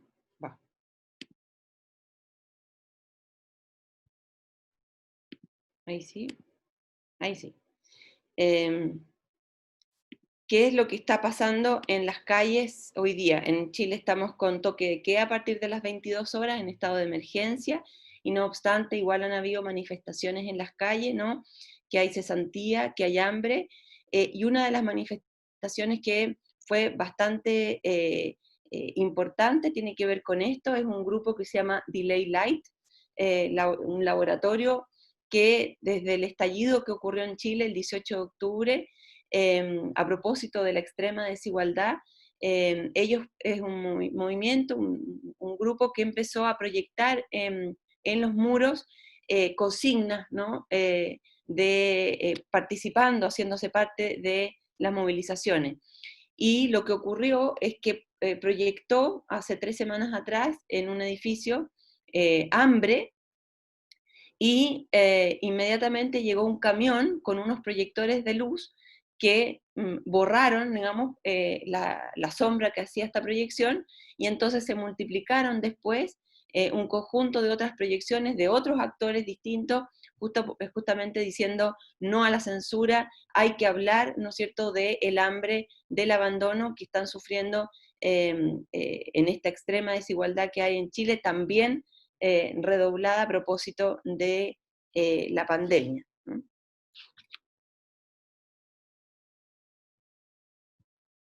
En ese sentido, entonces, lo que aparece como una necesidad que surge es que justamente cómo vamos a enfrentar, ¿no?, un fenómeno de violencia de género en un escenario que, por ejemplo, el 21 de mayo, CEPAL nos señala que para final de año, este año vamos a tener 30 millones más de pobres en América Latina, y vamos a ascender a 215 millones de pobres. ¿Cómo la pobreza entonces hace intersección con la perspectiva que nosotros queremos construir? En ese sentido, entonces hubo un llamado a nivel de la sociedad civil y de las universidades a poner acento en cómo se estaba enfrentando la pandemia, y finalmente se crea lo que se llama por el gobierno una mesa social, que está conformada por representantes de asociaciones de municipalidades, rectores, colegio médico, ministras de salud, que justamente pusieron, ¿no?, a trabajar los distintos temas. Y al rector de la Universidad de Chile, que representa, ¿no?, que está en esta mesa, se abocó a salud mental y género como una prioridad. Y justamente aquí lo que nosotros empezamos a trabajar tiene que ver, uno, con el problema del uso del tiempo, ¿no? El trabajo, como decían la compañera, ¿no es cierto?, Angélica previamente. Hay un tema de discriminación de la mujer que hay que enfrentar y que hay que poder, ¿no es cierto?, ponerle cota, que tiene que ver con el trabajo doméstico y que afecta desproporcionadamente a las mujeres. También, ¿no es cierto?, las mujeres en ese sentido se vuelven una población con mayores índices de afectación emocional por consecuencia del desgaste en asumir más responsabilidades en tareas de cuidado y regulación afectiva de los demás miembros del hogar, así como trastornos derivados de ese desgaste. También es importante considerar la especificidad del caso de mujeres y población LGTBI que sufre violencia de género en contexto doméstico, y, ¿no es cierto?, que el aislamiento supone la necesidad de pensar en políticas de nuevos recursos para hospedajes y refugios de acogida en esta materia. También ha sido necesario pensar y denunciar la falta de canales para poder denunciar la situación de violencia contra la mujer en la pareja, al interior del espacio doméstico, y eso es algo, digamos, que se responde por parte del gobierno. Se crea una campaña que se llama, ¿cómo se llama? Se me olvidó, Mascarilla 19, y que justamente tiene que ver con una especie de salvoconducto, entre comillas, secreto, pero que fue una campaña. Entonces también las organizaciones de mujeres lo criticaron por manejarlo de esa manera, pero en el fondo era una consigna que podían ocupar las mujeres para ir a las farmacias y en el contexto de decirle a la farmacéutica, ¿no?, por pedirle un medicamento, decirle mascarilla 19, y entonces era en clave para decirle estoy sufriendo violencia al interior del hogar, y tanto lo podían hacer mujeres como también de distintos espectros de la disidencia sexual. Otro elemento importante tiene que ver con fortalecer justamente las iniciativas que ya habían previamente de las rondas periódicas de seguridad y contactos telefónicos prioritarios, ¿no?, que también fue una iniciativa que está fortaleciendo el gobierno. En ese sentido, lo que nosotros vemos que hay de trasfondo es el gran debate que se está planteando en términos de enfrentar la salud, la pandemia, con un enfoque que es lo que se llama internacionalmente del care o del cure. Lo que plantea, ¿no?, un enfoque de género es incorporar el enfoque del care, el enfoque del cuidado, y no solo de la cura. Y cómo el enfoque del cuidado nos permite, digamos, enfrentarlo desde una perspectiva de género, las distintas iniciativas y las distintas problemáticas que estemos pudiendo experimentar. Entiendo que llegué a los 10 Sí, minutos. Sí. muy bien, sí, a los 13 minutos. Muchas gracias, Svenka, por el tiempo. Entonces, miren, ahora vamos a proceder, yo creo que vamos a proceder con todas las participantes que nos acompañan. Tenemos aquí algunas preguntas que he podido registrar, más bien ustedes sigan anotando. No tenemos mucho tiempo para más preguntas, pero ahorita voy a pasarles algunas que se han anotado. Entonces, comenzaré por una pregunta que va dirigida a Daniela Viteri. Daniela, ¿me escuchas? ¿Sí? Daniela. Sí, te escucho. Entonces, mire, te voy a hacer la primera pregunta que te han hecho. Hemos tratado, perdonen si no pasamos todas las preguntas por efectos del tiempo, pero hemos tratado de anotar la pregunta que de alguna manera representa otras inquietudes de las participantes. Señala la pregunta, por lo presentado, ¿no?, han aumentado las llamadas a la línea 100, pero de otro lado hay menos acceso a servicios de protección frente a la violencia de género por la cuarentena. Entonces, ¿cómo solucionar esto una vez terminada esta cuarentena?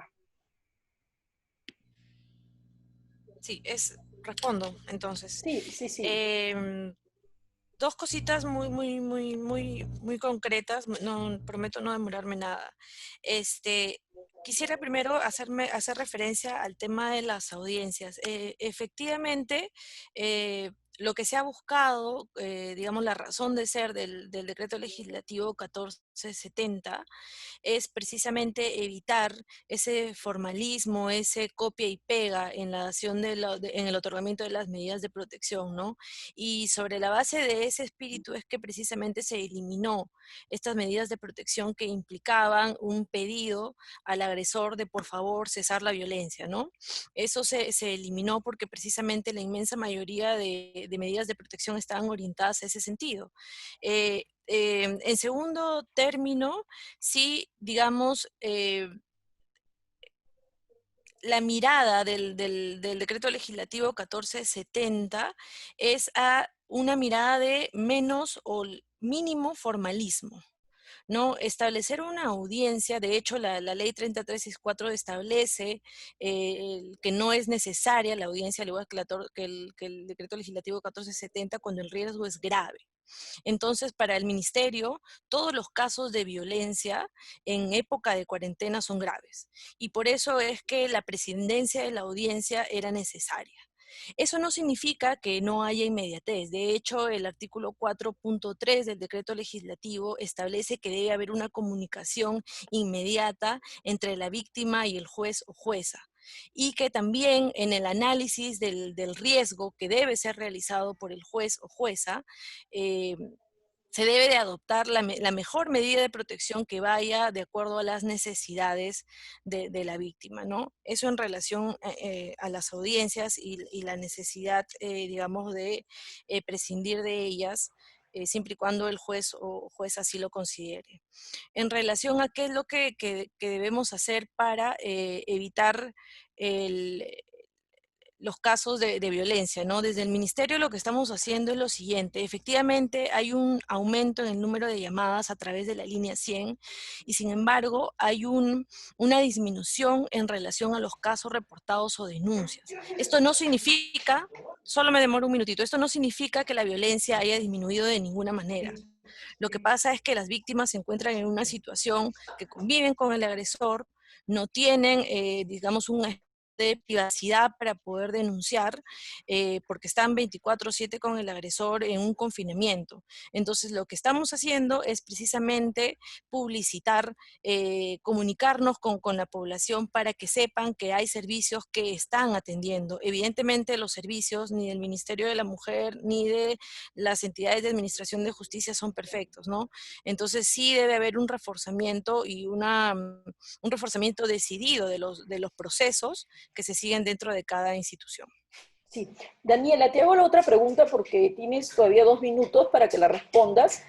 Señala, ¿qué medidas se están dando para la atención de violencia en las zonas rurales y de menor acceso, especialmente en las comunidades amazónicas? Ya vimos que justamente esta es la población que desde el Estado hay más dificultad para llegar, ¿no? Por todo lo que se ha mencionado de conectividad, problemas también ahora de lo que ustedes mismos han señalado, ¿no?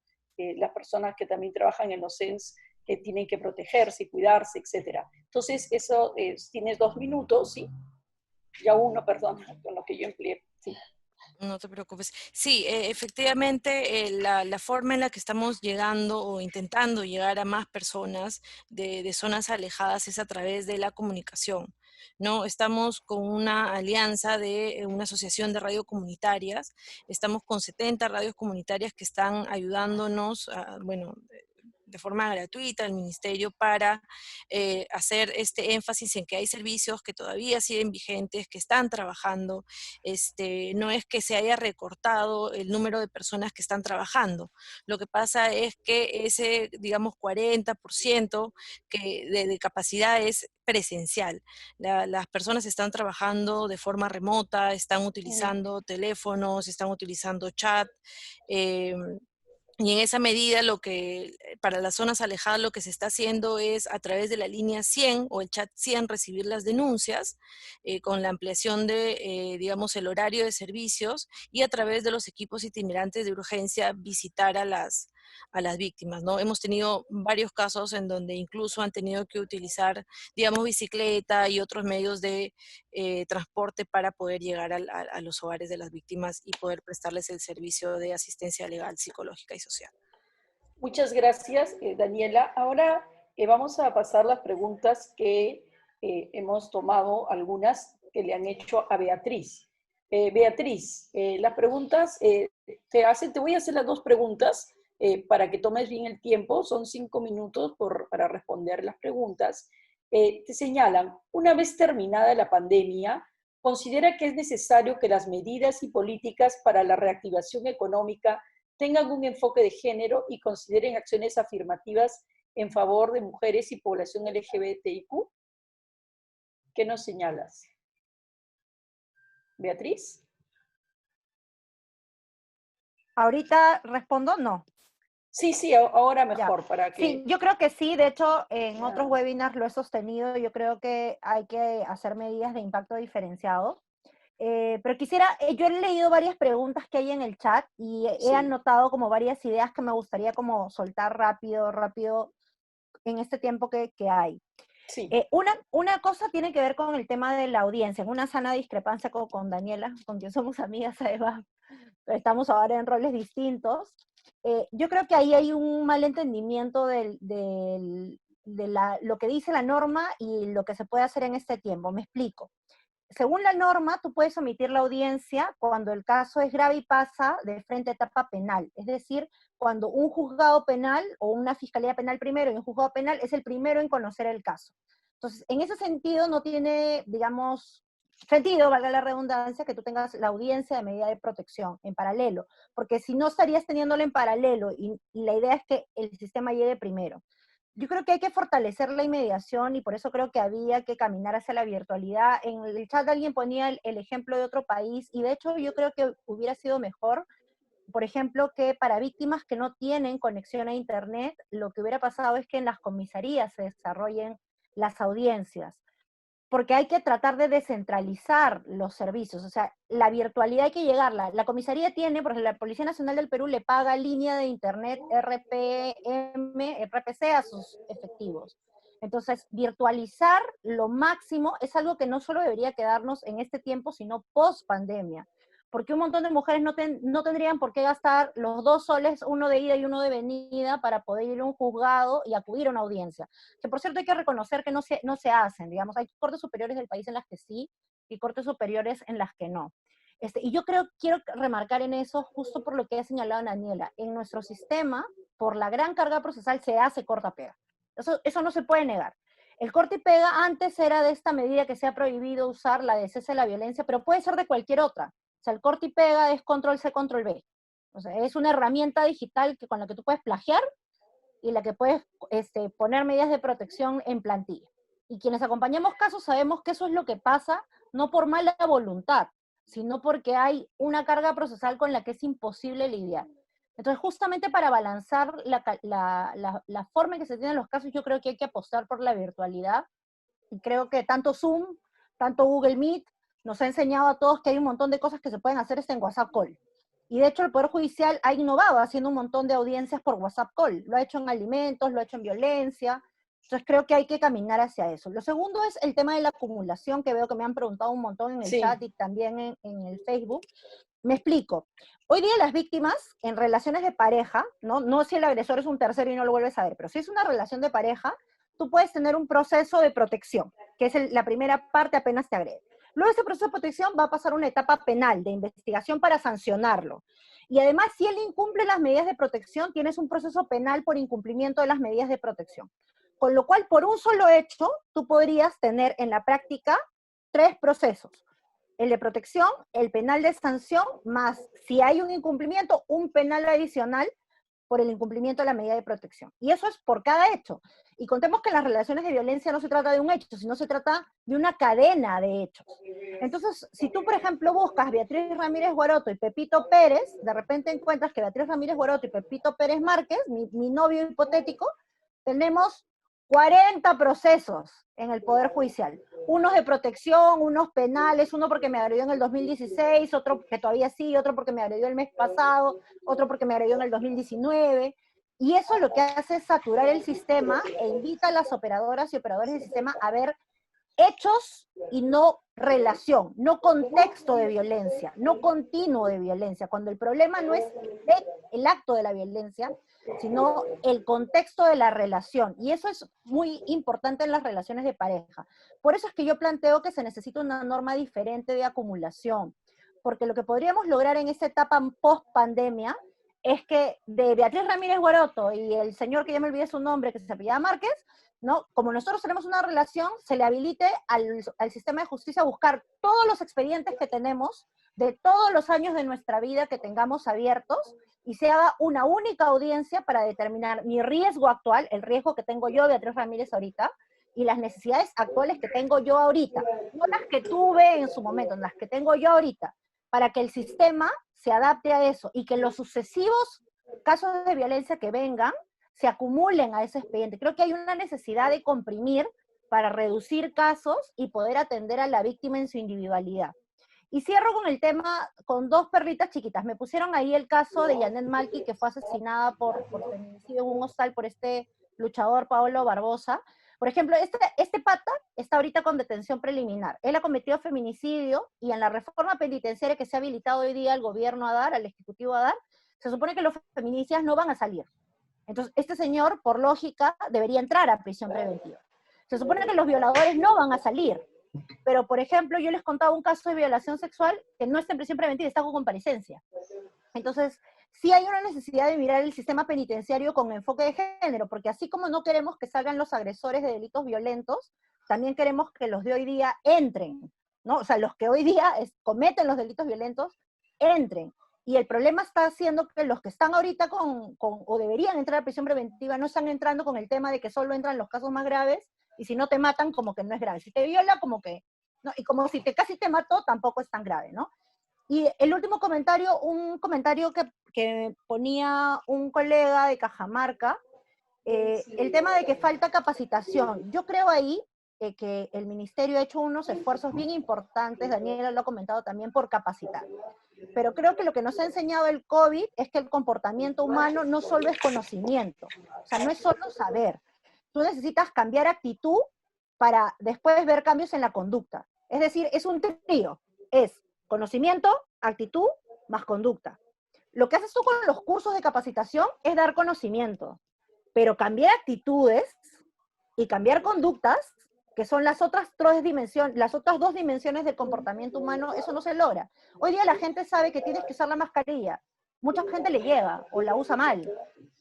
Creo que el tiempo de la pandemia nos ha enseñado a entender que el comportamiento humano no es racional siempre, que los seres humanos somos diversos. Y para temas de violencia importa que hay que reconocer que los esfuerzos y mucho dinero y mucho esfuerzo se ha invertido en el conocimiento, pero quizás tengamos que hacer algunas otras cosas para fomentar cambios de actitudes. Las sanciones ayudan un montón con los cambios de actitudes, porque a nadie le encanta tener procesos disciplinarios encima, pero no debería ser la única herramienta, y creo que ahí hay que poner más creativas. Yo tampoco tengo todas las resoluciones, ¿no? Sí. Bueno, muchas gracias, Beatriz. Al público que nos acompaña, miren, creo que en el chat ustedes pueden ver las distintas preguntas que se hacen en los comentarios, porque hay algunos que han contado sobre atención de feminicidio que se está haciendo por Google, todas estas nuevas uso de tecnologías, como ha señalado Beatriz, ¿no? Pero tenemos que ver también los problemas de conectividad que también se presentan en nuestro país. Solamente les quería decir que por efectos del tiempo, porque también las expositoras disponen de poco tiempo y también este webinar tiene un tiempo determinado, les quería decir que estamos poniendo algunas preguntas, pero la idea es ver qué vamos a hacer con este material después. Entonces, ahora le paso a Angélica Mota.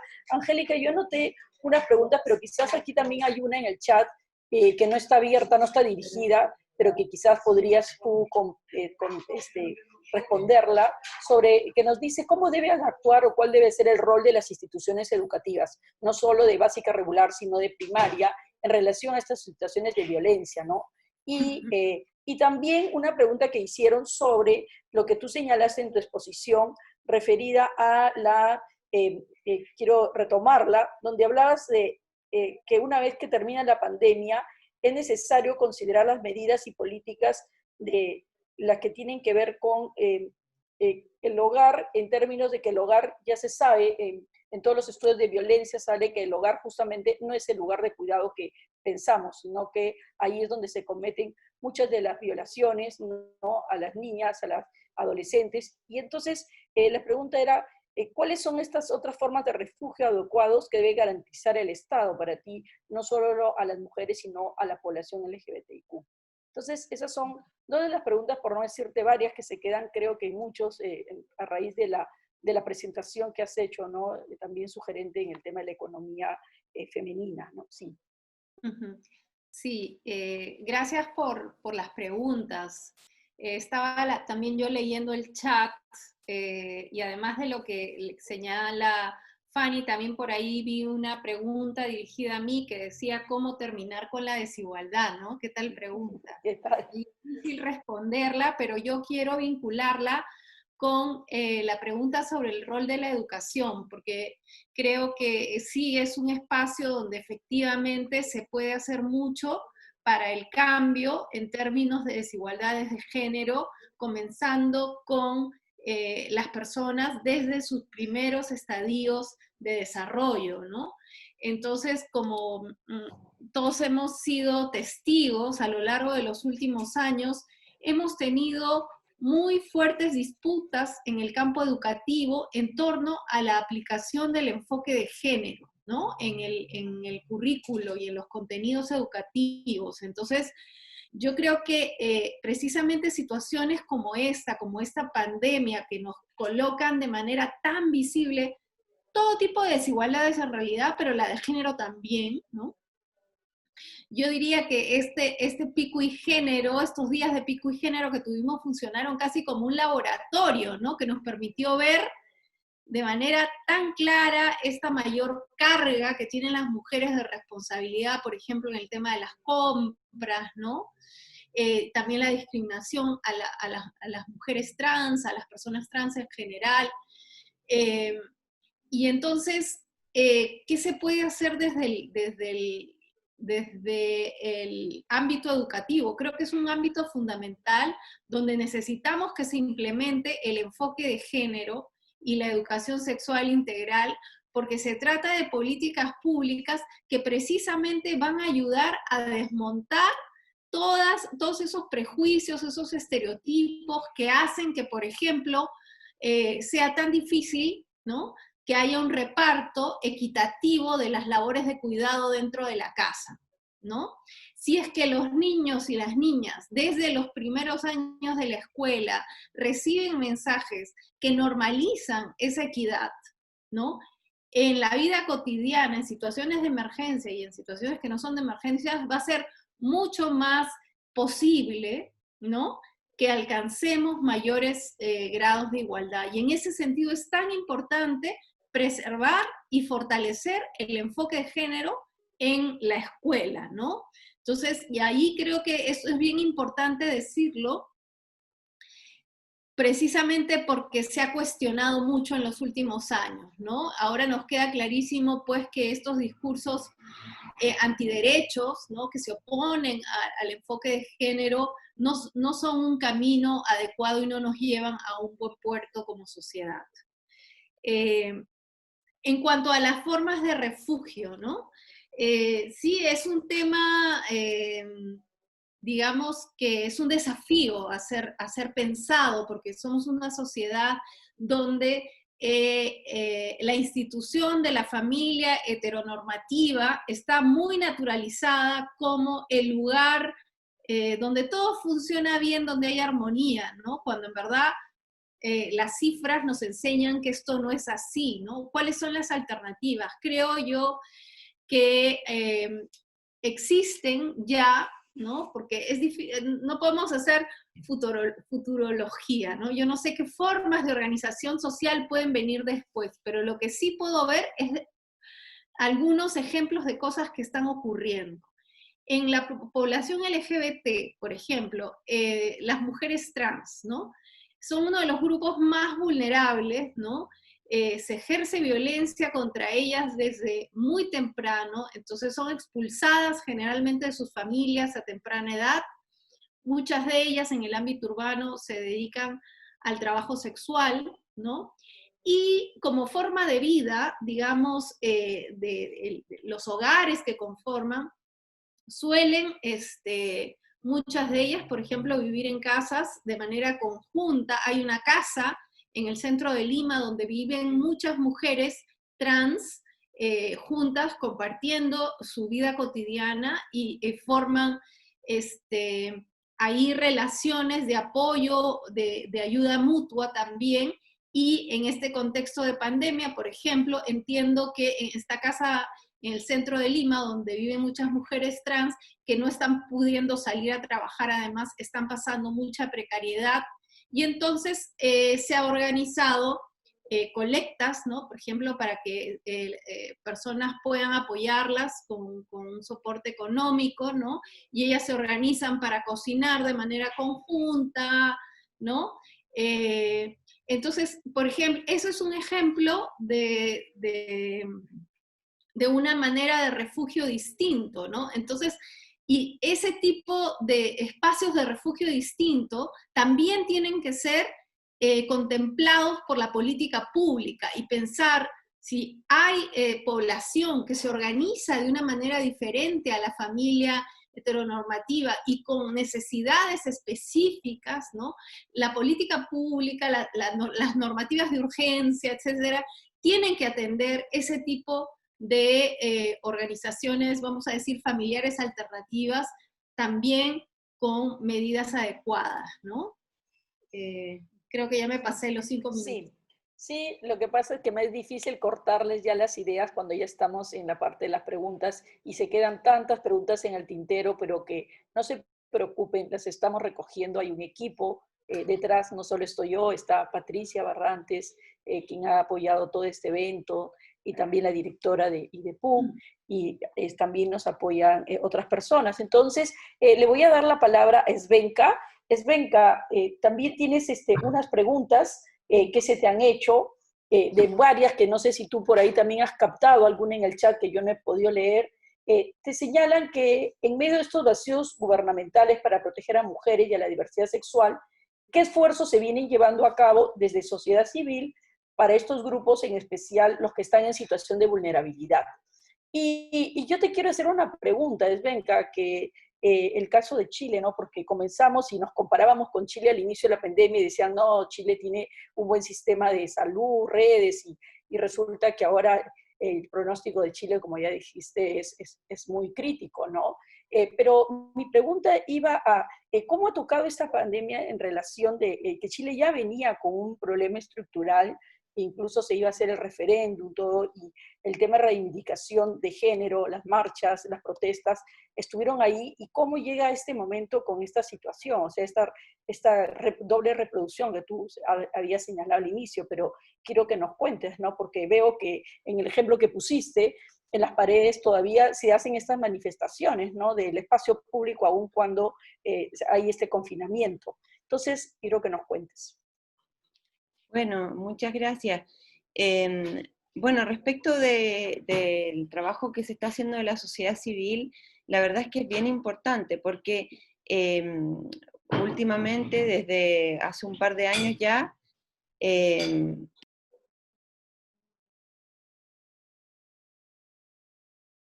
Svenka, te perdón, perdimos. sí, Ya, perdón, sí. ahí sí. Digamos, los movimientos de mujeres han sido bastante importantes en el modo en que se ha ido definiendo una cierta agenda de lo que falta, de lo que se necesita en términos de apoyo a las mujeres que viven violencia. Una de las expresiones más importantes es la Red Chilena contra la Violencia Doméstica y Sexual, que es una plataforma de distintas agrupaciones a lo largo del país, y que una primera cuestión importante, por ejemplo, es que hace un registro de los femicidios ocurridos en Chile, porque empezaron a tomar nota hace ya 10 años atrás que había una subrepresentación, de que solo se medía los casos que eran calificados como femicidio. En Chile solo se califica como femicidio la situación de asesinato en el contexto de violencia en la pareja, y estaba subrepresentado porque solo se hacía los casos que eran condenados, ¿no? Que eran reconocidos judicialmente. Entonces empezaron a hacer un registro paralelo.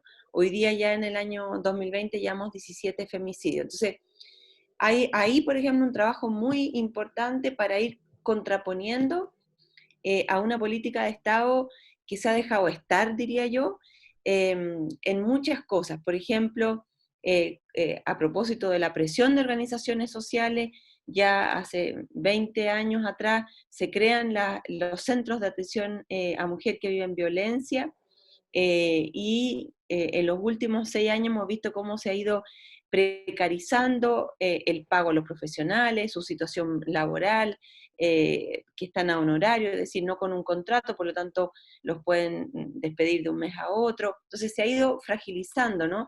Se van personas porque la situación laboral es precaria y no contratan a alguien en su reemplazo, etc. Y entonces las organizaciones de mujeres son muy importantes en esa respuesta, porque van mostrando dónde no hay, ¿no?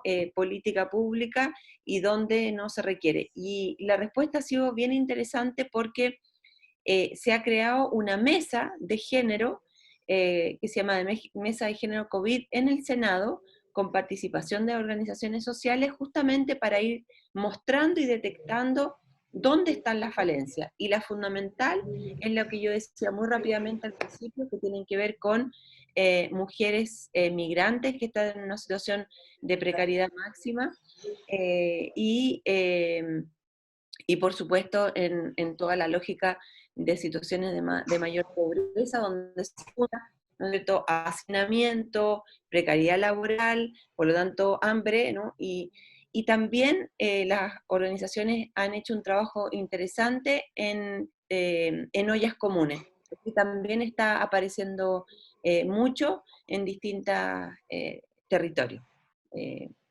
Bueno, y respecto del estallido, claro, efectivamente, lo que aquí ocurrió fue que, o sea, se venía, ¿no?, en una organización muy potente, muy importante desde el 18 de octubre, que había permitido la emergencia se iba a hacer, ¿no?, legalmente una votación para un plebiscito para dirigir la constituyente,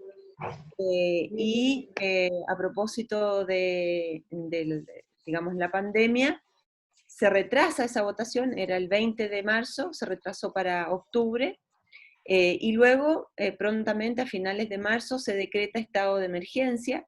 Entonces, en este momento estamos con medidas, digamos, de seguridad, con militares en la calle, por lo tanto, eso genera una situación bastante compleja para la movilización social, para la organización, para el debate, lamentablemente abriendo políticas de gobierno bastante represivas, ¿no? Y en eso hemos ido siguiendo los casos de abuso sexual en contexto policial, que tanto han vivido mujeres como de la disidencia sexual, ¿no? Hay casos que están en la justicia y que son bastante complejos. No son muchos, pero sí son bastante serios. Eso es lo que podría yo compartir. Muchísimas gracias. Miren, han quedado algunas recomendaciones respecto a continuar con la reflexión. Por ejemplo, me llamó la atención una persona que señala que se debe tocar las múltiples manifestaciones de la violencia, y no solamente a algunas mujeres, sino a la diversidad de mujeres, ¿no? Por ejemplo, hablan de las mujeres adultas mayores, ¿no? Que el 15 de junio se celebra, ¿no? El día, cómo están pasando estas mujeres el tema el confinamiento y también la violencia hacia ellas. Entonces, yo creo que este es el inicio de un debate, de un webinar, y también, bueno, a mí me queda la tarea de no hacer una síntesis porque sería poco exhaustivo en 5 minutos o en 3 decir las ideas fuerza de lo que ha abordado cada expositora, pero creo que en este primer encuentro que hemos tenido nos ha permitido ver distintas visiones, ¿no? La visión del Estado, los esfuerzos, como ya hemos dicho, en nuestro Estado, pues hace ya 2 décadas que viene posicionando las políticas públicas, el tema de luchar contra la violencia de género. Y en este gobierno ha sido muy explícito, en 2018, incluso con presupuesto, con medidas. Tenemos el Plan Nacional de Violencia de Género, que incluye a la población LGBTIQ, alguien preguntaba eso, y nos hemos escuchado a la directora, ¿no?, de la directora justamente de la Dirección Nacional de Violencia de Género, que nos ha señalado las múltiples iniciativas, acciones que ha tomado el Estado, pero como vemos, nos hemos quedado desbordados porque, perdón, a veces voy a poner el video, a veces se me va la señal, hemos quedado desbordados por el tema de nuestra precariedad en nuestro estado, ¿no? Si ya en zona urbana hemos visto que colapsó el sistema de salud ya hace muchas semanas, y no solo en Lima, sino en otras ciudades del país, más va a ser en zonas rurales por esta desatención del Estado peruano. Entonces ahora esta crisis, ¿no? Esta pandemia que nos sirva para poder de una vez solucionar lo que hace más de 40 años no se ha solucionado. Entonces, quería decirles que es el Estado. Hemos escuchado la reflexión de Beatriz con sus 10 propuestas muy interesantes dentro del marco jurídico, ¿no?, que deberían ser tomadas en cuenta, revisadas, pero también ahí creo que nos plantea algunas inquietudes que también la vivimos dentro de los profesores, ahora que estamos abocados a una enseñanza a distancia, y también es todo el tema de la conectividad.